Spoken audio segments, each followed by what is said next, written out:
Hello and welcome. Now we are in our part 2 using our paintbrushes and we're gonna paint our silhouette, African safari silhouette. Let's review what is a silhouette. Okay, we have an outline of a figure and we studied about silhouette as being an outline of a person or an animal, usually a dark figure, okay, placed on a light background. And we have seen this in the first video. So this is how it's going to end up looking like. It's going to be our giraffe, the dark figure on a light background. We also talked about that it can be also light object or figure or animal on a dark background. So this is the object of a snowflake on a dark background. And that would be also positive and negative space. And abstract shapes like these as well. That would be the positive and negative space as well. And we're gonna be concentrating on shape. So we are emphasizing shape. So our principle of art is shape. Our element of art is, our principle of art is emphasis, and then our element of art is shape. And we mentioned that students use shape to learn to show positive and negative space and to create a silhouette. And we briefly mentioned about Kara Walker. We talked about her and we looked at examples of her art that she also explores race for African Americans, how it was during Civil War, slavery, then and now, violence, things like that. She's exploring in black and white. So very emphasized, very black and white, very simple black and white. Light and dark, positive and negative space. Now, these are some other examples that I can show you on white background with the black figure on white. Okay, and we mentioned that there's another video. It was with a butterfly where we do black and white outlines. So check out that video as well by cutting them. So shape being cut from one side and then glued to the other side, showing the positive and negative space. And there's that video as well. So for now, we're going to use the brushes and we're gonna paint our outline figure right on the giraffe now, creating a whole shaded background. We talked about that this is in non-example, so don't make any tones like tones of gray, okay, tones of gray. Even though it's still black figure on a yellow background, it needs to be completely dark, like a silhouette. So we should only basically be concerned with the outline. So we're just gonna do the outline now. Let's get started. So first thing that we're gonna do,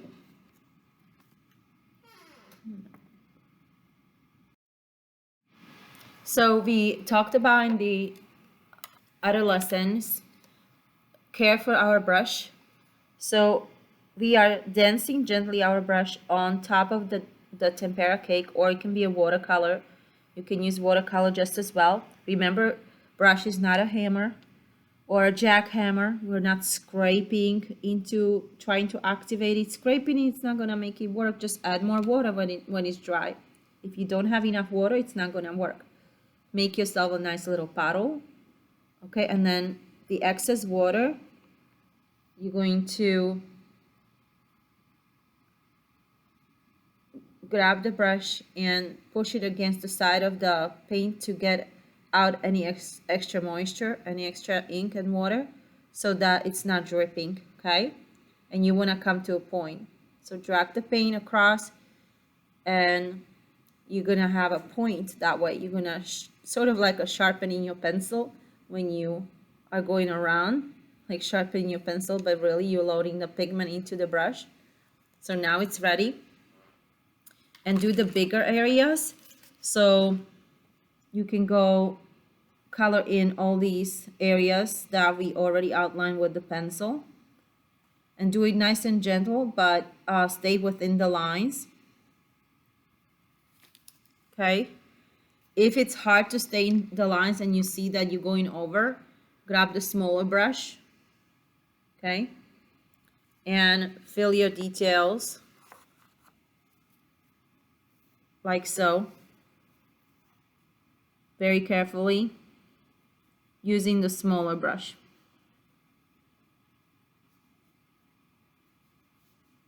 I think this one actually would be better if I didn't lose that snout here, like here in this one. So I corrected myself here, but your drawing should be correct. So just fill those colors in. Yeah, definitely use a smaller brush for the small area like these giraffe horns, okay? Because you don't want them thick. You want to be very careful to stay within the lines. For the bigger area, for example, the trunk, you can go ahead and fill it out with a bigger brush. Make sure that it has no shades like gray. Go over it one more time to achieve a full coverage of flat black.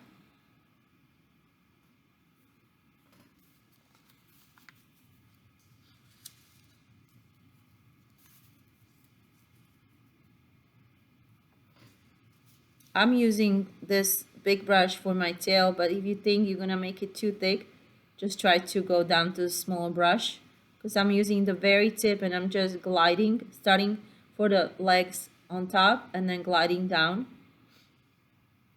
I'm not pushing down, that way I can just use the tip, barely touching the paper, that way it's not too thick.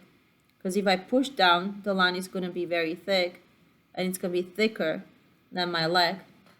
So just with the very tip, I'm going to give my giraffe some knees. And now I can be creating my plants and my trees. Just going over with the bigger brush, and I'm just gliding same way over the lines, kind of starting with the tip and then pulling up. Start with the tip and then pull up. You can overlap and put as many of these vines as you like, so it looks nice and natural.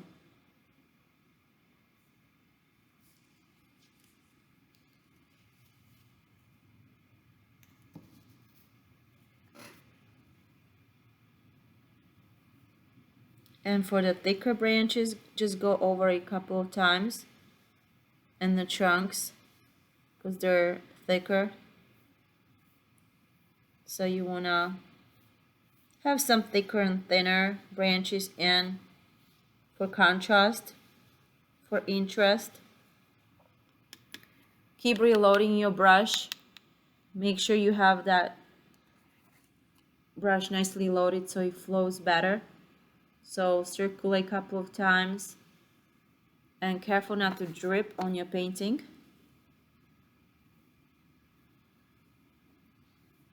And when you're happy with the outline of the branches, it's time to make the leaves. So just tap and touch with the very tip of your brush to make really, really tiny, tiny leaves. So if you can see what I'm doing, I'm just touching the very tip where the tip is really, really sharp. I'm going to touch that to my branch over and over, creating a leaf pattern. And I'm going to come down just like that.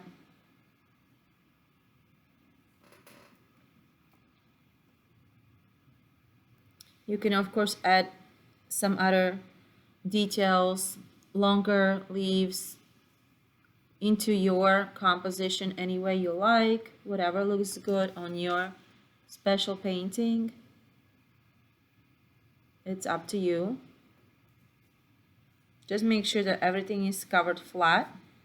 There's no gray areas, so that you have a lot of detail covered with flat black. outline painting, silhouette painting, all filled in. Okay, and now it's your turn. I can't wait to see how your painting turns out. And check out the videos, upcoming videos for gators and cypress trees in Florida with some fish and some reed grasses and some bird life that we so well know here, like on St. John's River, our neighborhood. I'm gonna make that soon. I'm gonna pick a little cooler palette, maybe blue colors or green paper for the background of this. And see you in that video. And now is your turn.